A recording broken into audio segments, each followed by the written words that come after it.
Of course, this is the watch list. I'm Jr. Hi, how you guys doing? There was something went down last night. Not sure if you guys saw it. Bad news on that is I'm not going to go into deep, extensive details about the president's State of the Union speech last night because who cares? We know what he's about. We know he's about confrontation, fights, lies, egregiousness, and all the rest of that stuff that people have to fact check as he's talking. So we understand what the State of the Union was. So I don't have to waste any time on that because there's many other things that I'd rather talk about. But as far as the energy surrounding that State of the Union, as far as the response coming from Republicans regarding that State of the Union, oh, I do have a little bit of that. Just a couple of starters, sometimes on Fridays, sometimes on Mondays. I like to give you some starters. Let's have a middle of the week starter session going for just something that maybe isn't a full on story, but just stuff that came across my feed, my timeline. And man, I was like, yo, this is just a little bit too much of like a satirical type of life that we're living here, of these folks who paid attention to what that guy said last night and came up with the types of responses that they had. But if you guys just got here, we're settling in. The early nerds are here. I jumped on a couple few minutes early because I can't stay over long on Wednesdays. So I like to just jam all this in. There's drama also going on. I'm not sure if I'm gonna get to it. It's the last thing I'm gonna get to. There's drama going on. I mean, it's getting pretty intense between Candace Owens, Erica Kirk, and Megan Kelly, and I guess all the sycophants that follow all three of them. But still, that's at the back end. If I can get to it, I'm gonna tear through all of this, but only because we got a nice early start of like 3 extra minutes. So if you guys are enjoying this, like this stream, please also share it. Come back, visit. We put these stories up on the page later on, so you guys can enjoy it in a different way. Maybe you can even share it there too. Glad you all are here. Let's go ahead and get started. Yes, Grumpy Cat, double X, early start, just so I can get all that out of the way. But Donald Trump had a State of the Union speech last night. A state of his ego speech last night is actually more like it. And in order to affirm the state of his ego, being delusional but still solid in his own look, the problem is we need people like Ted Cruz to drop to their knees, kiss his ass, and reassure him that everything he said was not crazy. And I got to say, President Trump gave a majestic speech tonight. It was bold, it was optimistic, it was forward looking, and it was a litany of successes. And I got tonight. Ted Cruz. The State of the Union speech was bold, optimistic, and full of all what's bold and ready for the future. I mean, the guy is on the cutting edge of bold optimism and what's great for the country. I guess this is one of those moments that Ted Cruz thought was bold and optimistic and positive for the United States. Nobody stands up. These people are crazy. I'm telling you, they're crazy.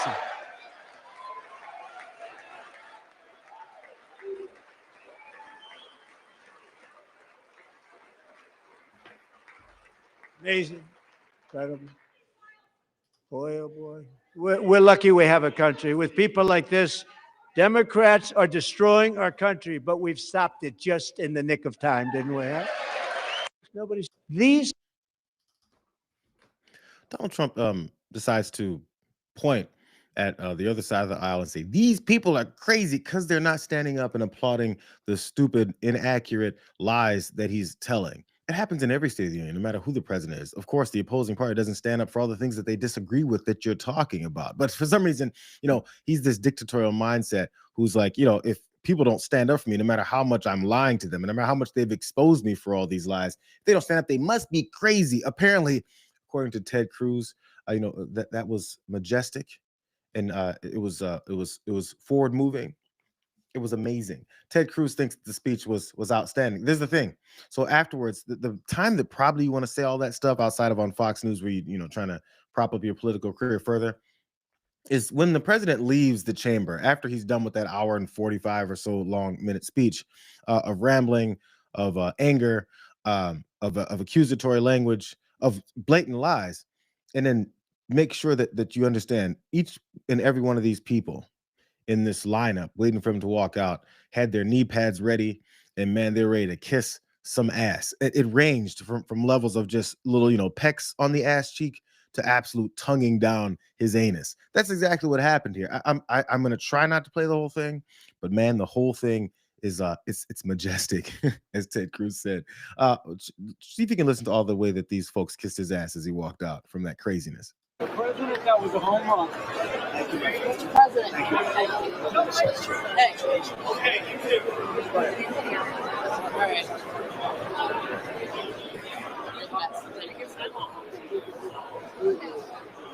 Good job. Thank you. Thank you.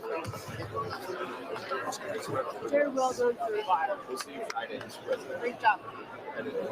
Oh, good. Good. See you. See you. Thank you. Well done. God bless. Good job. Good baby. Thank you.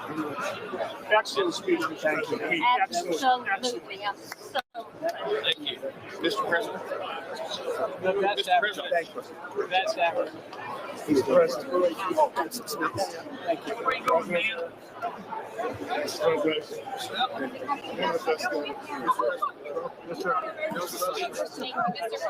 One of the best. I'm so proud of you. Thank you for honoring those veterans. Well, Luger. Good. I think you should take the rest of the day off. I think we have to. We're going to have to. Thank you. All right, guys.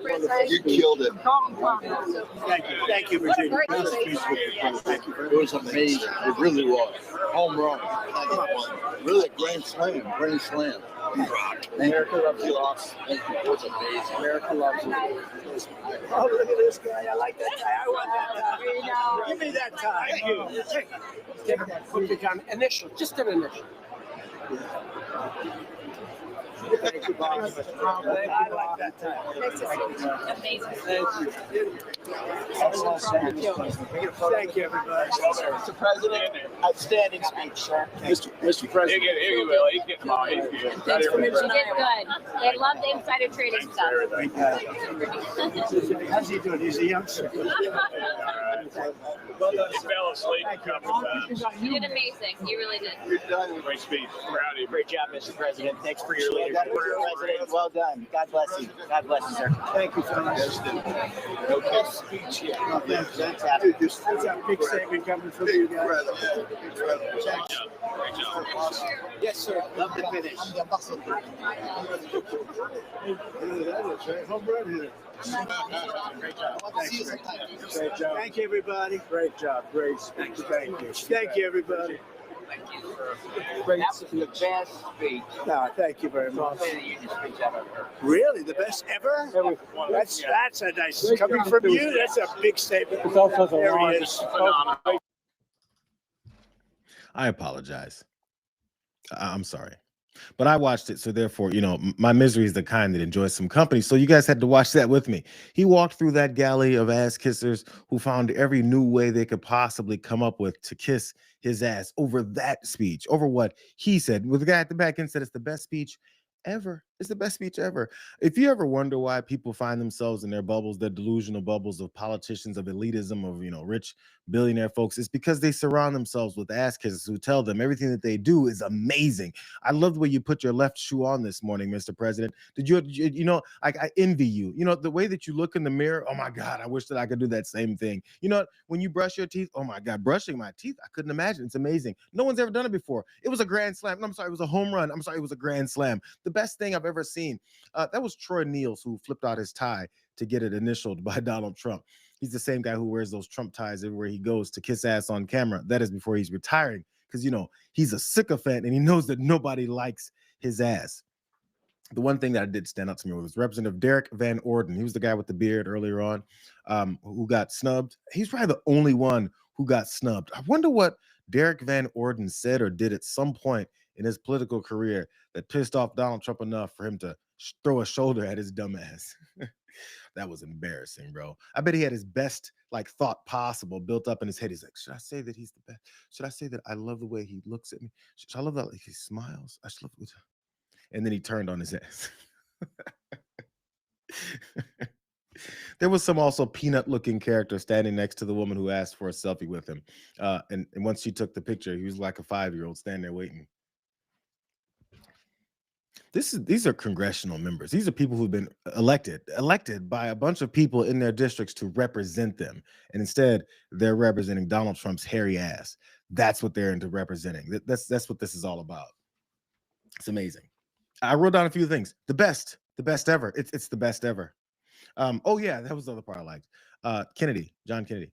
Um, I think you should take the rest of the day off, sir. I'm a hokey some bitch. You know what? I see weird things off the wall, and you should be laughing at them. That's. Oh,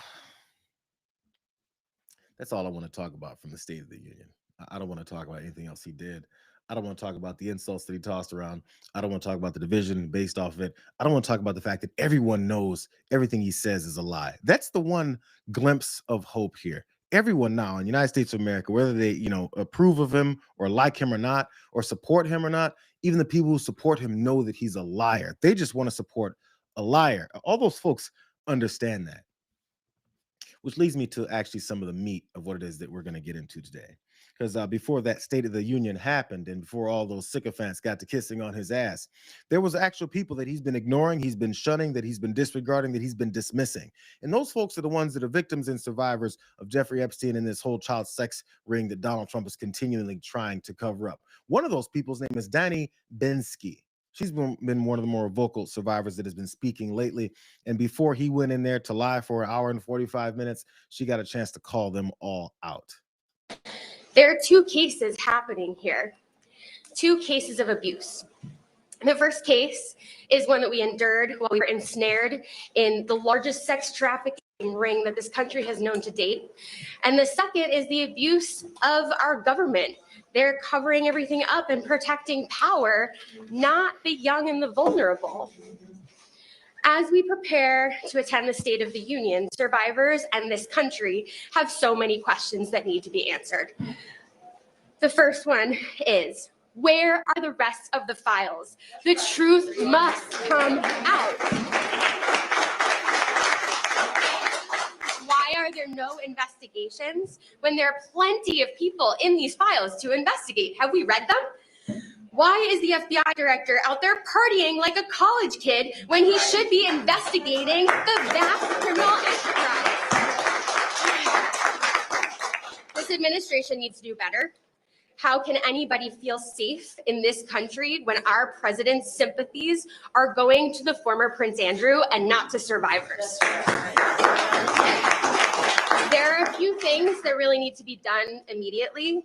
First is the release of all of the files, which we know.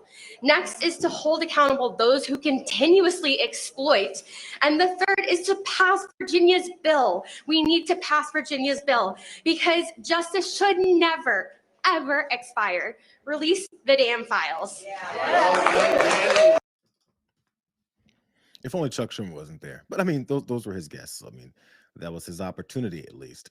I want to get off of the negativity of that. But at least, Danny Bensky there, one of the survivors of Epstein's abuse, has come out and is speaking about all of the destructive things this administration is up to, the main cover-ups that they've got going. This is one of those things, no matter how many different tricks and rhetoric that this guy pushes, the president, about how it's a fake Democratic hoax. And I can't believe you guys are still talking about Epstein still. It won't go away. And because the survivors have a little bit of momentum, at least the people finally listening to them to talk about this stuff, I really do think this is something that he's not going to be able to escape. He's been slipping and sliding his way through all kinds of illegal activity his entire life. This one, I think, is going to be way too hard. Sister-in-law of Virginia Giuffre also got a chance to speak. Good afternoon, everyone. My name is Amanda Roberts, and I'm the sister-in-law of Virginia Roberts Giuffre. Today, the president will speak about his agenda. He may say it's time to move on from this Epstein thing. Mr. President, today we are saying we will not move on, and the world is not moving on.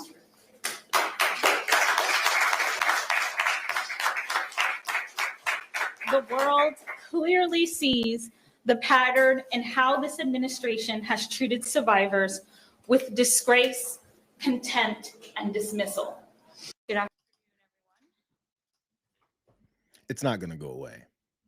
There's enough people listening to folks like this. There's enough people that are finally paying attention to the extreme degree of abuse, trafficking, murder, and rape that went on with these folks. And it's really hard to detach Donald Trump from it, continuing considering he keeps saying how he had nothing to do with it, but his department that he's controlling directly has everything to do with this cover up. So only questions remain is, why do you continue to dismiss and disregard and disrespect these victims after you ran on how much you're going to bring justice to them because you care so much about the American people and the children? But instead, we're starting wars, destroying the economy, and attacking Americans in the streets with your personal army. It's like everyone recognizes this. There's no missing this anymore. There shouldn't be any more instances where we're talking about how we're trying to convince someone of the reality that we're looking at in front of our faces.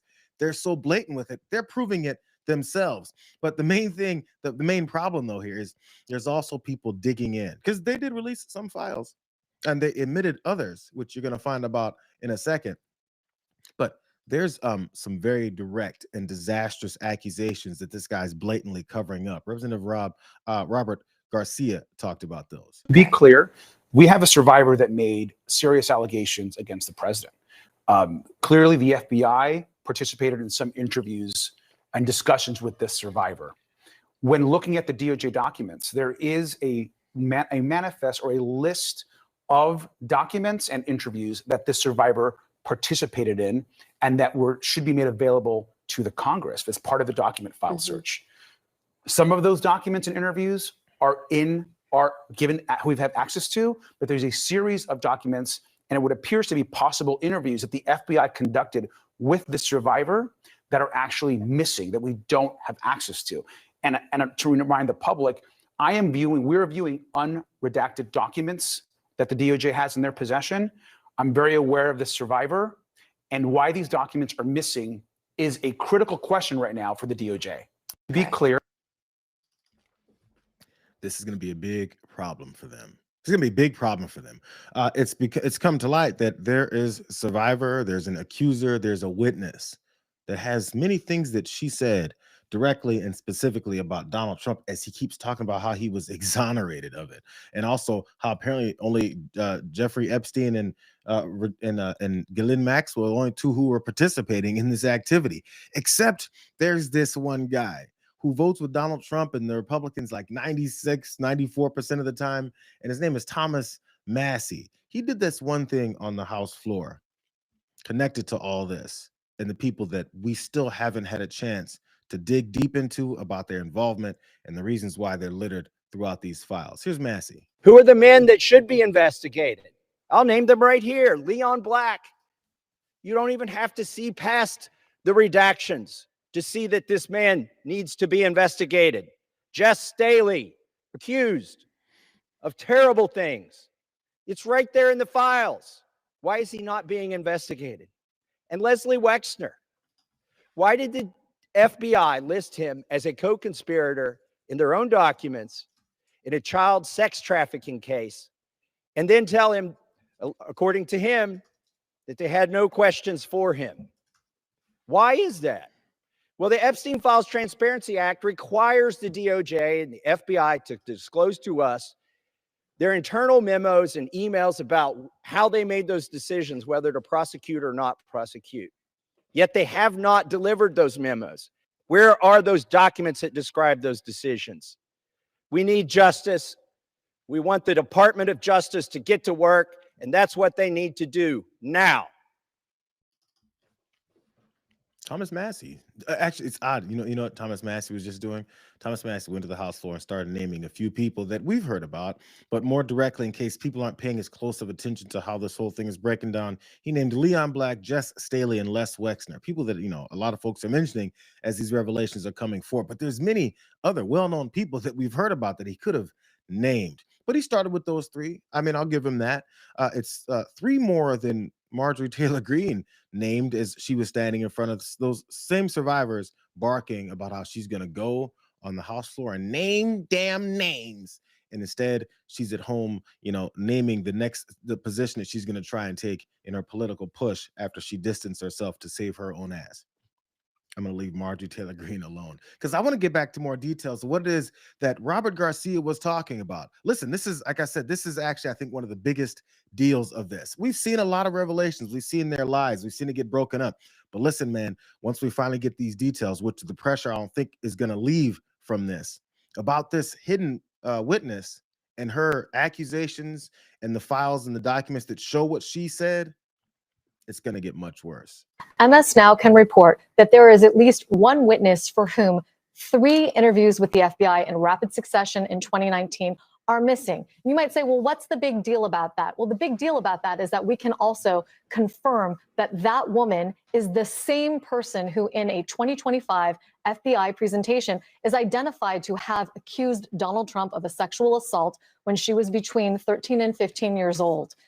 We know that based on a human source who has confirmed to us that this woman is one and the same. So I want to make this very clear. There is a woman who, according to the FBI and documents compiled last summer, accused Donald Trump of sexually assaulting and physically abusing her. One of the things in her accusation is that in addition to forcing her to perform oral sex, he also hit her in that same episode. We have now connected that woman to someone who was interviewed by the FBI 4 times in 2019. Of those 4 interview memoranda, which are listed in this index that I'm holding up right here, only one of them can be seen. And in that interview, the accusations against Trump are not present. This is pretty bad. So 1 out of the 4 interviews that she had that was conducted by FBI officials had enough of a reason to come back to this witness 4 times. But also the folks, as they worked really hard, as soon as Cash Patel and Dan Bongino got in there and their eyes bucked wide open and realized we have to go into overtime to correct and also hide these things. Apparently 3 of the 4 interviews have been hidden where she talks about Donald Trump in more detail. It's pretty bad, but that's just one of the witnesses that talked about it that's being hidden. This woman here, Lisa Rubin for MS Now, that was breaking all that down. She talks about how actually it could be even more than that. Had other accusations against Trump, where we know that this woman had other accusations against Trump. Where they are listed or where they've been memorialized, we're not sure, but we can tell you and our viewers that there are 3 other interview memoranda taken by the FBI that are not present anywhere in the Epstein files. And this is a problem that we expect may have recurred with dozens of other witnesses whose files may not have been produced in their totality. And it's our expectation and understanding that there are many other instances in which witnesses, many of whom were alleged victims, don't have all of their statements produced. If these were important enough to give to Ghislaine Maxwell's defense, it's unclear to me what the rationale is for withholding them from the American public, particularly given the text of the Epstein Files Transparency Act. Maybe we're beginning to get what some of those other 3+ million more files and documents and information and interviews and witness statements that they're still hiding. Because since we understand that they're still in violation of the law that Donald Trump signed into law, there's still some documents, many millions left over. Maybe some of this stuff is included, or maybe they're trying to, completely disregard, destroy all these at the same time. But I feel like they're still sweating, though. I'm not sure if they thought people weren't going to look into this far enough, or they thought that people really thought if they said Bill Clinton, Hillary Clinton, Bill Gates, that people would go, oh man, I guess we shouldn't look into this anymore. They said Bill Clinton and Bill Gates. I'm a little too afraid to have those guys go down if they're involved in this whole thing. But it's not working out for them, which also might be the reasons why they weren't even that good at hiding this. They just deleted these files or these interviews from this particular witness without any real thought of how to make sure they cover that part up. Here, one more time from Lisa Rubin talking about how they're able to discover that these things were eliminated completely, not even redacted, that these aspects that mention Donald Trump have been eliminated. I want to say something about how we know the pages are missing and who might have seen them. Because based on NPR's reporting, many of these documents, and I think some of our viewers are familiar with this, they have a number at the very bottom that starts with EFTA for Epstein Files Transparency Act, and then has a number. That number has a meaning. It's basically a consecutive numbering of pages of a production so that each page has its own unique identifier. NPR basically looked then at the index, compared it to what was produced for this particular witness and her statements, and has, by comparing those page numbers, has counted 50+ pages that they believe are missing that correspond to these 3 interview memoranda. We have not independently done that ourselves, but I trust that if we were to go through that exercise, they're probably not far off the mark, that there are 50 pages that you would expect to be produced in consecutive order that are missing from this. We can tell you that this particular victim witness had 15 documents that are supposedly reflective of her statements. We, as well as NPR, as well as another independent journalist, have all looked for each of those 15 documents, and all of us collectively have found only 7 of those 15. We know that this woman gave 4 interviews to the FBI, at least according to this index. Only 1 of those interview memoranda has been shared with the public. That interview doesn't contain any of her apparent allegations against Donald Trump, and yet we know that she has made them. How do we know that? Because the FBI's own internal correspondence and a presentation that they put together in the summer of 2025 reflects that this woman is also the same person who accused Donald Trump of sexually assaulting her. Sounds pretty bad, bro. The woman who had these accusations, which you confirmed with the FBI themselves, is the same one that's been eliminated, and they didn't expect anyone to notice it. Well, people are noticing it, and I hope, again, as I was hoping the active investigation from many of these politicians, these Congress people and senators potentially who are getting this information directly because they have access to now looking at still redacted files, maybe they'll get a chance to do something. There's a little bit of momentum behind them now. There's survivors speaking out in larger numbers because maybe they're not under that same threat of, murder, death, and their whole families being threatened. Things like that mobsters do. Sorry, pedophile mobsters do, like these guys who are protecting all of these folks. I know normally anytime I'm talking with Iderola, like he's the optimistic one, and I'm the one that's saying, please calm down, John. This is still the United States of America run by a bunch of fascists. But this is my glimpse of hope. I guess this is my little glimpse of extra information coming out where it's completely undeniable for people to walk around in general accepted public and go, yes, I'm into protecting pedophiles. Although maybe that's the new thing for the Republican Party. Make America back to pedophiles again, when really, I guess it never left. Let's shift some gears here. Let's motor on through. Like I said, I've got a lot happening. And since we were just talking about the cover up of these Epstein files, I have a good opportunity to talk about old Patches Patel. He's in some hot water too. Man, who knew? I was in like a decent positive energy today with all of these revelations coming out. But let's start with one of the main ass kissers, the one who likes to carry water no matter what, as long as it's an auxiliary to Donald Trump. Ted Cruz, yet again. Here's Ted Cruz. Kash Patel, back in 2023, went after Chris Wray, who was the former FBI director, and said he, quote, doesn't need a government-funded G5 to go to vacations. Maybe we ground that plane. $15,000 every time it takes off. Just a thought. And so I'm curious what your view is of Kash Patel's use of that plane, not just to the Olympics, but around the country, because there's been a lot of questions about it. Well, listen, I'm a big fan of Kash Patel. I think he's doing a good job. I mentioned just a minute ago, murder rates across the country have dropped 20%. Violent crime is down. Terrorists are being arrested. Gang members are being arrested. Rapists are being arrested. Child molesters are being molested. Wait, what? What was that? What did he say? Child molesters are being molested, he says. Bro, like apparently he says a one-track mind. He's so into trying to protect Donald Trump and the rest of these, child molesters. He's like, the child molesters will be molested. Like molestation is all they can think about.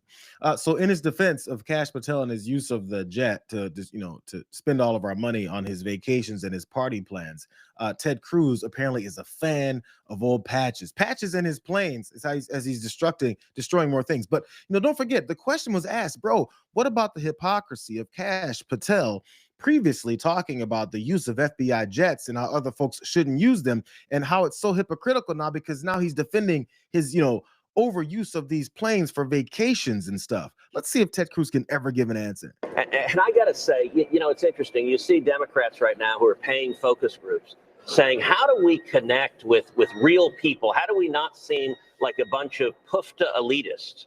And then they turn around and get really mad. I can't believe Kash Patel was drinking a beer and celebrating with the American hockey team after winning the gold. You know what?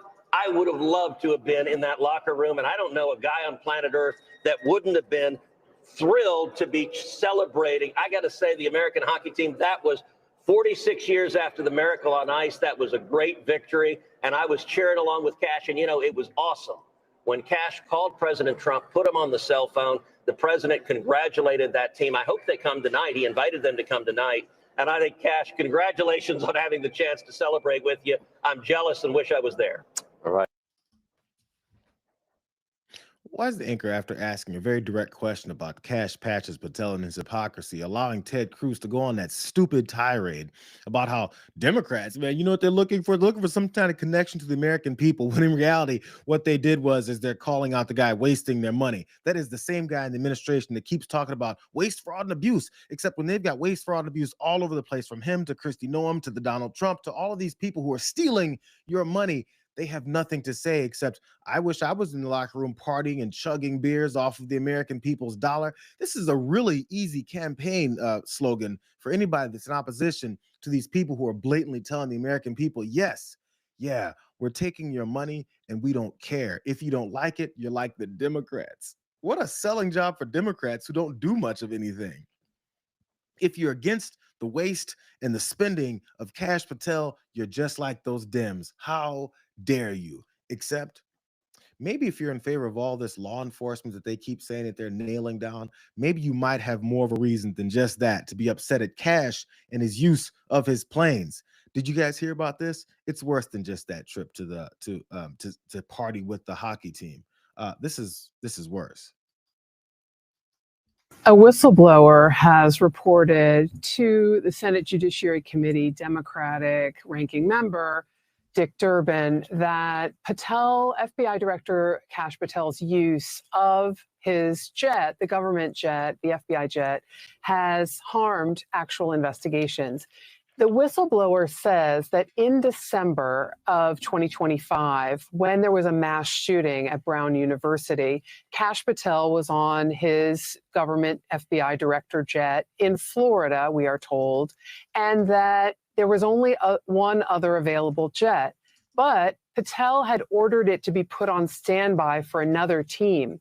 And that meant that during this mass shooting, an evidence review team based in the Washington, Virginia area that would normally immediately respond to a major crisis, a major crime scene like this, was delayed. They could not use the plane.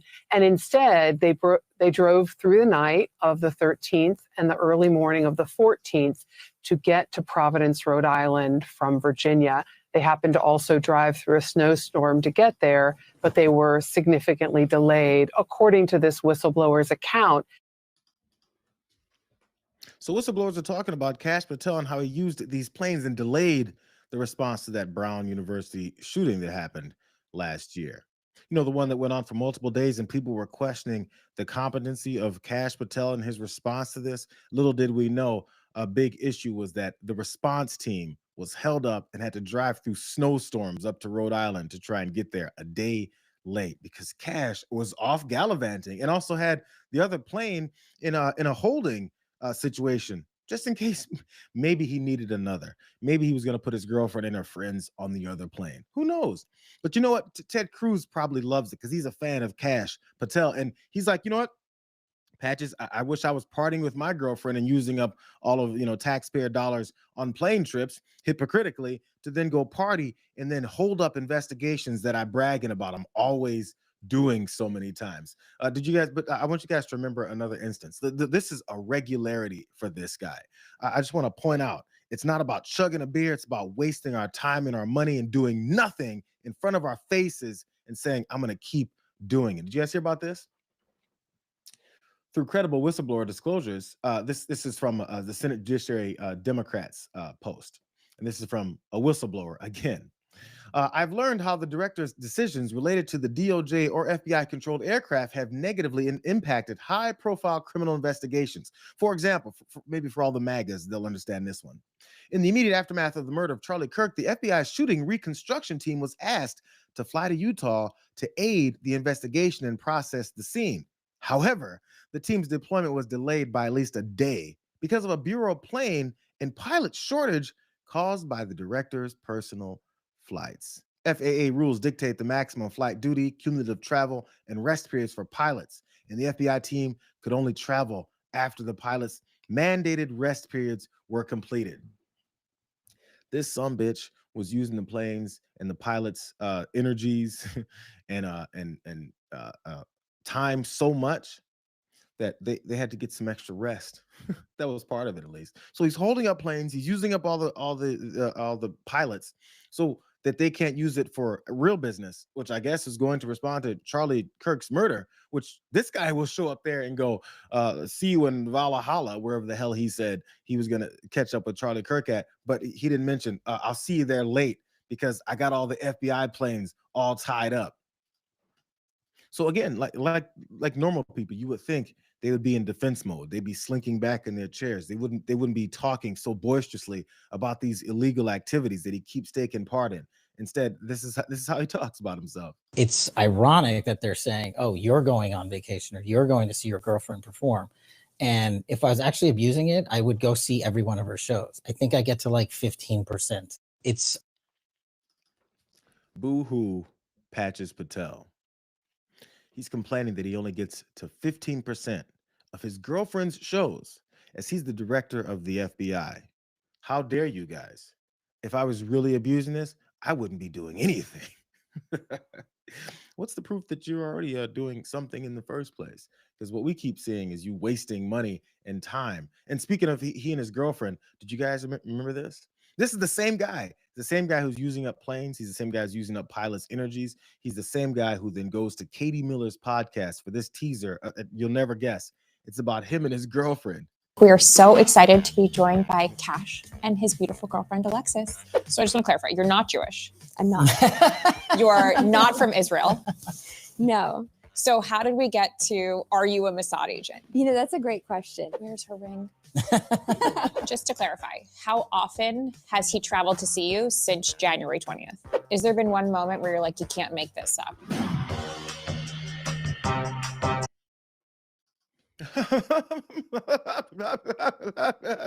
All these elitist laughter that's happening. They have some champagne and caviar where they're speaking with Katie Miller about their gallivanting and how he only gets to go to 15% of his girlfriend's shows. And how dare you try and hold me up from these whole things? How dare you?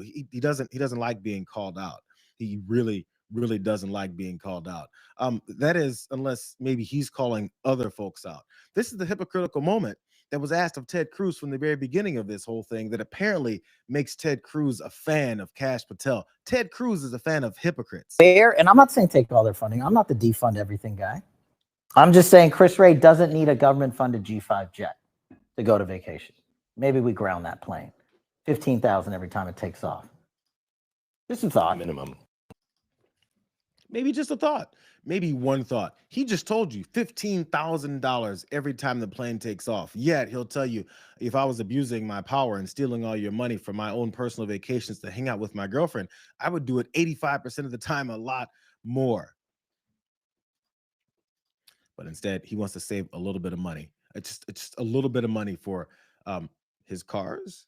FBI Director Kash Patel's new vehicle is raising eyebrows in Washington. We're learning Patel had the FBI purchase a high-end, specially armored BMW to drive him around, and this is according to 4 sources familiar with the matter. Now, FBI directors are traditionally driven in a Chevrolet Suburban. It's been kind of gobsmacking for FBI officials, both former and current, as they have described to us this purchase of a small fleet of armored BMWs. You know, armored BMWs have traditionally been used in really unusual places, green zones, like actual areas where war is close by in the front line, usually internationally. There is no precedent for an FBI director to have an armored BMW, much less a fleet of them. But have you thought about Carol Leonnig? Have you thought about it? It is useful. I mean, you can impress your girlfriend and her friends with your armored fleet of BMWs. What's with Chevy Suburbans? That's so last old guy stuff. I want armored BMWs. Have we really been paying attention to how outwardly crazy this guy is, and how he's destroyed any kind of accountability within this organization. Again, all this is happening. All this is happening while he's lying about the Epstein files, while he's dismissing victims and survivors, while he's talking about all the great things he's done, when in reality, what he's doing is spending all of your money. I remember Republicans used to always talk about how there's the waste and spend party, the tax and spend party constantly. But what they're doing is taking your money, spending it, and going, how dare you? Aren't you supposed to congratulate me for going and partying on your dime? What's the matter with you guys? So, as usual, I wonder, because there was those reports about how, FBI personnel, professionals that are in there aren't really enjoying this. Here's more. Carol Linick pointed that out too. The issue inside, and this goes to your first question, Katie, the issue is that inside the FBI, agents and operatives are growing increasingly frustrated and frankly disdainful of how the director is choosing to use the jet. Whether it's for personal or for business reasons, his choices of where to fly, when, is having an impact, in their view, on the actual mission. And now Senator Dick Durbin has released a letter, which we obtained a copy of today, in which he's asking the Inspector General for the Department of Justice and the Government Accountability Office to begin to investigate his use of the jet. The walls just might begin to close in on this guy too. But again, this is all they can do at this point. Investigations, calling for people to come testify, and then when they go, they scream and yell and try to insult other folks that are asking them these questions, and it only digs the hole deeper. Nobody is in support of this stuff. The people who continue to support them ignore these things. It's all right in front of us. So again, the FBI is upset about this. They know how they're getting hamstrung behind their actual work that they could possibly do. All the way to the point of this. I'm not sure if you guys remember this too. Look, check this out. This was probably one of my favorite descriptions of what Kash Patel has been doing. It's where he got the nickname. So remember that massive 155-page report on the FBI. This is late last year in December. Leaked to the New York Post finds that the FBI under Kash Patel is, quote, a rudderless ship and an all effed up situation. Here's some details. The day after Kirk was assassinated, Patel flew to Provo, Utah on the FBI jet, but, quote, would not disembark from the plane without an FBI raid jacket. You remember that? You guys remember that? So that was according to Alpha 99, who is a highly respected source. Patel apparently did not have his own FBI raid jacket with him and refused to step off of that plane without wearing one. FBI special agents at the Salt Lake City field office, busy working on the Kirk case, had to stop and ask around to find an FBI raid jacket, a medium one. A medium FBI jacket for Patches Plains Patel to make sure it would fit him. When a jacket belonging to a female agent was delivered to Patel on the plane, he complained that two areas on the upper sleeves did not have Velcro patches attached to them. Damn it, Patches. Damn it. Should we consider him to be a cross-dresser now? Because, he put on a woman's jacket. A female agent's jacket that he had to take is the only one they could find that could fit his little ass. So since they did, he got his patches, he got his jacket. He delayed the process even further because he's into the image of him stepping off and looking like some powerful FBI director. That is, who gives a damn about the investigators coming to check out the scene, who gives a damn about the investigative and the special team units that are supposed to go up to Brown University to check that out, as there was a days-long manhunt for someone that they couldn't figure out who he was, because no one was there to actually do the job that FBI agents normally are there to do, because Patches wants to impress his girlfriend. This is pathetic. It's pathetic. He was pretty mad about it. I promise. I'll wrap this up here. I love talking about Patches because, again, instead of putting his head down, maybe even apologizing, maybe saying things are going to go differently here at this FBI, this was his response to that report about his Patches, and his medium-sized jackets. Yeah, look, anonymous sources always lie, results don't. And I'll get to the results in a second. These anonymous sources were individuals from the Comey Ray era that weaponized the Department of Justice and cratered the public trust in the FBI to something that was at levels that has never been seen. 35% public trust in the FBI when we came in 10 months ago. And now we're to believe that these anonymous sources are the ones accusing this FBI, the most successful in history, of being rudderless. But we re-executed this mission. We defanged the weaponization that corrupted it. We jettisoned those like these anonymous sources in this reporting. And all they have to talk about is anonymous sources and jackets and leather patches. They can have that all day long. The mission of this FBI is to serve the American people. And we are doing it at a level that has never been done before because of the leadership we have here, and thanks to President Trump's sweeping victory. Calm down, take a breath. Whew. Take an inhale for a second, because you're running through all those talking points a little bit too fast. Yeah, Patches Plains Patel, man, he did not want people talking about his leather patches and his extra medium jacket. He wasn't having it. Come for me, bro. Come for me, bro. I'm gonna jump in my armored BMW. A fleet. He had a fleet of armored BMWs for himself. I wonder how many is in this fleet for his one medium-sized ass. Let's move on. I didn't even get a chance yet, you guys. I'm gonna go like this stream. I'm sure you guys did already. I'm sure you did. If you didn't, how dare you? Please come like it with me. All these stories will go up later. I'm having a little bit more fun today. Maybe I shouldn't be as optimistic as I am. I'm just seeing all this just continue to just tumble out. Like, the floodgates are beginning to open. It's things that, people who've been paying attention always saw and knew, but now it's becoming really, really hard for all the people denying it, to not acknowledge what it is that we're seeing. This is the most incompetent, white supremacist, stupid sumbitch administration from top to bottom that we've ever experienced in this country, ever. And they're stealing your money. And there's enough dumb people here to keep buying the BS that they're telling you. But there's this old guy, former, big main voice of the Democratic Party. His name is James Carville. Maybe you youngsters don't remember old James Carville. If you forgot who James Carville is, this guy that we're about to hear from is not who he usually is. He really isn't. Watch. I have a personal message for Donald John Trump. And you said still, you son of a bitch, when I'm telling you this, I'm going to tell you right where you are, you fat, sorry sack of shit. People hate you. Now, let me give you, and I'm not just saying this because I don't like you. I'm saying this because I'm telling you what's happening to you right now. And get ready to tell you what's going on. First of all, everybody is stabbing you in the back. You can trust no one.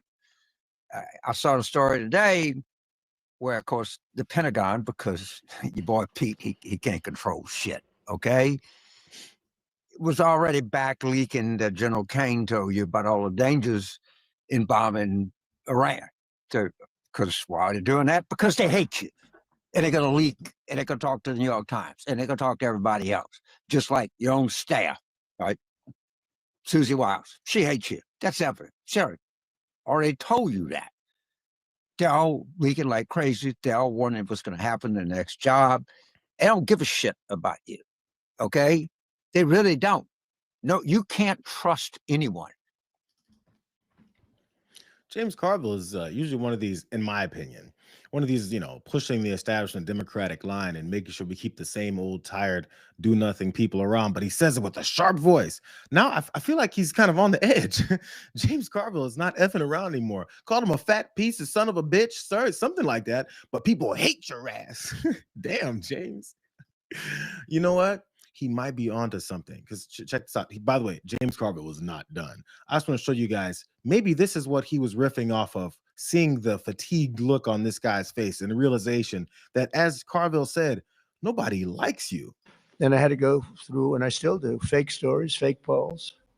I had polls for the election that showed I was going to get swamped, and I won in a landslide. They were fake polls because polls are tough. When you get a fake poll, I get them today. I saw one today that I'm at 40%. 40%. I'm not at 40%. I'm at much higher than that. I mean, I'd love to run against anybody. The real polls say you kill everybody. It wouldn't even be close. But you go through the fake polls, you go through the fake stories. And I said, it was good, because this is really a much more powerful term than I would have had if I had run, because it was just one of those things. There would be nothing to compare it to. And I had to go. Delusional. But I think he's noticing. Anytime he has these quiet moments of realizing that people just don't like him, that all this has been propped up on his, his quid pro quo type of agendas, and how people are afraid of him because he threatens them, all that stuff. I feel like Carville was really onto something. And by the way, let's go back to James Carville. He was digging a little bit deeper into Donald John Trump, and he has a few more explicit words for him too. This was really fun. The Congress, they can't stand you. They're not going to pass shit for you. They're not going to do anything for you. They hate you. They know that you're bringing them down to staggering defeat. Don't trust any of them. I wouldn't. Even the ones you couldn't trust couldn't do shit anyway. Like Mike Johnson, you don't know whether to whine his ass or scratch his watch. Supreme Court, well, they left the fucking house. I mean, they got their corporate masters to deal with. You're not part of the fucking equation. They don't care about you anymore. They use you. You appointed them. They fuck you. Great. That's just where you are. But sit still, Trump. I'll tell you to sit still when I'm talking to you, son of a bitch. Okay? When you're a loser, you lose. And man, you are a loser, a big-time loser. I don't want to talk to you about the polling, but if somebody texts me one more goddamn poll about Trump being at an all-time low, or I'm listening to some quant go on some chart on some cable network talking about we've never seen anything like this. This is the Mariana Trench. I don't know what the fuck it is. All right. You are the most unpopular president at this point in your term that we've ever had. They don't like you. You understand that? They don't like you. They don't like the way you smell. They don't like the way you look. They don't like your fat stomach. They don't like your stupid comb over. They just don't like you. They don't like you. I feel like his message is that people don't like him. It started from the beginning too. He has these weird jump overs where he points back at the camera like Donald Trump is sitting in a little chair in front of him. You sit your little sorry son of a bitch ass chair back down. Yo, this is like old guys losing their shit, man. I wish this happened a lot more. James Carville is onto something. Like I said, he's onto something. Even though usually he's not, I think he might be onto something. Look, maybe this is what he was talking about. Tom Holman, Kristi Noem, our people, they've been incredible, the job they've done. And they take nothing but abuse, but, they're sort of pretty hardened to that, I think, because they know they're doing the right thing. It just amazes me that there's not more support out there. It's just, we actually have a silent support. I think it's silent. I think well, that's how I won. I got probably 85 million votes. They say 78 million, 79 million. They cheated in this election too. It was just too big to rig. Too big to rig. Tom Holman. Why so quiet, man? He seems like whispering in the mic. Tom Holman, Kristi Noem. I mean, they fucking hate them too. I don't know why. There must be a silent support. He's spiraling. You see the way he said that? He goes, "It amazes me that there's not more support." And that was a little bit of like truthfulness coming from his head. And he quickly like jumped back and said, No, it can't be that. We must have silent support.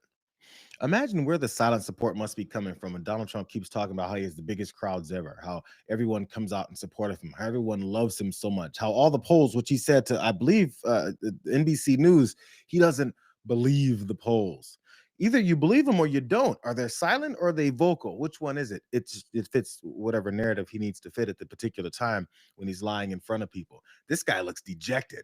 He looks really bad. Maybe that's why James Carville jumped on and went crazy. There's just one more clip from James Carville. I love it. Don't forget the line about the silent support, because old James here, the old LSU guy, he touched on that one too. My point is, sir, because you like when people refer to you, sir, you're in the process of getting the living shit kicked out of you. And however bad you think this is, however much you see people in your own inner circle, in your own military, in your own staff, in your own Congress are turning on you, it's just starting. You know how miserable you're going to be in November? You know how fucking miserable you are when tens of millions of American people get a chance to tell you exactly what they think of you? Oh, and they're going to do it. They're going to do it. And there are no silent people out there for you. Only thing you got is a silent but deadly fart. It's about all you're good for. So I wish you good health. I hope that you're cognizant. I'm not any way, shape, or form like that, because I want you to know that you're experiencing the misery that you're going through right now, the public humiliation that is happening to you as we speak, but more importantly, the knowledge of the coming public humiliation that you are. And we want to watch you in public be humiliated. Damn. Oh, this got like some gutter stuff now. The only thing silent about your support is your nasty stank farts. Nobody likes your ass. Is he confirming that he farts all over the place the way people like to speculate that Donald Trump is farting and shitting in diapers all the time? Is that what James Carville, is he confirming because he's been around it? Has he heard the liquid juicing out of Donald Trump's ass? I wonder. I don't really want to know. I just wonder. But no, I think the really, the gut punch, at least what James Carville really wanted to drive home there, was he wishes him great health so that he can be cognizant enough to pay attention to and understand how the entire country is rejecting him, how much they hate him. We'll see. We'll see, because as we see, there's rigging that's trying to be taking place as they're raiding offices in Atlanta and acting like something was happening there, to then trying to take over all the systems electronically with all of these, all these rich folks controlling all of our systems. They're going to try any and everything, all the way down to putting these, Gestapo members in the streets at polling locations, as they've been floating to do as well, to all the way down to canceling elections. It's that important to him, talking Donald Trump. And apparently it's also important to James Carville to call his ass out. Sometimes it's worth listening to James Carville. But I feel like let's move to Mike Johnson really fast. Mike Johnson is also a little worried because anytime Donald Trump gets worried, all of his leeches, all of the parasites that are attached to him also have to get worried. They take on the same form. It's a powerful bloodline that they've got going. So in his fear about the potential upcoming elections that Donald Trump wants to cancel, this is Mike Johnson's pitch to the American people. He needs all 4 years, not just 2, to fix the mess. And that's what we need. If we lost the midterms, heaven forbid, if we lost the majority in the House, it would be the end of the Trump presidency in a real effect. So we've got to keep this going. And I think we're excited to put our candidates on the field to explain all this to the people. Heaven forbid, if we lost the majority in the House, it would be the end of the Trump presidency in a real effect. You know what? They should run that all the time. Run it for every Democrat that's running for anything. If they lose the House, it would be the end of the Trump presidency in a real effect, says Mike Johnson, who does everything Donald Trump tells him to. If you take Mike Johnson out of power, as far as being the Speaker of the House, then Donald Trump's presidency ends in a real effect. Insert Democratic candidate, and I approve this message. It sells itself. If you get rid of these dummies, if you get rid of these leeches, if you get rid of these minions, then Donald Trump is going to flail even more. There may be a downside to that, is when these guys flail, they get to attacking Americans even more. Maybe that's the case. Let's end with this. There's only a couple minutes left. I wasn't going to go to him, but if Donald Trump, loses power, gets too old and eventually leaves us, there's this guy that's still in place. This, I think, is probably the most scary thing for this MAGA Republican Party. This is the guy who's next in line if and when Donald Trump, isn't around anymore. The question is asked again about their devastating poll numbers, the stuff that Donald Trump is concerned about, and apparently the stuff that James Carville is kicking his ass over. JD Vance had a chance to answer. It's a JD Vance kind of answer. On screen now, we can show you 3 of the most recent polls about the economy and how about Americans are feeling about it. Everything in red. Our Fox polling disapproves at 59%, Washington Post, ABC News 57%, Wall Street Journal at 54%. It seems like you're pushing a car uphill. and you've got 9 months to turn it around. You know Democrats are juiced. They are ready to vote tomorrow. Do you have enough runway to get this economy where it needs to be before November?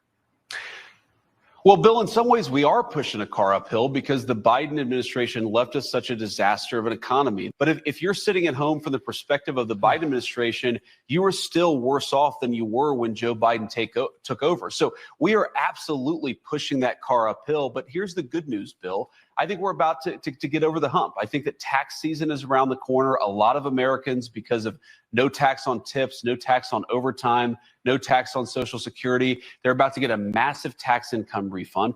We've seen this massive trillions and trillions of dollars coming into our country to build new factories. Those construction jobs are starting to hit the economy. But the president said this last night. We inherited a mess. Our ask to the American people is let us continue to fix this mess, make your life better. That's what the president is prioritizing. You know, when you have no principles, like JD Vance has no principles, he's the same guy that called Donald Trump America's Hitler, the same guy who said he could never vote for Donald Trump. He'd hold his nose and vote for Hillary Clinton. I remember all that stuff that this guy said. When you have no principles and now you're the vice president under the guy that you said is America's Hitler, doesn't that make you like little Hitler? Still,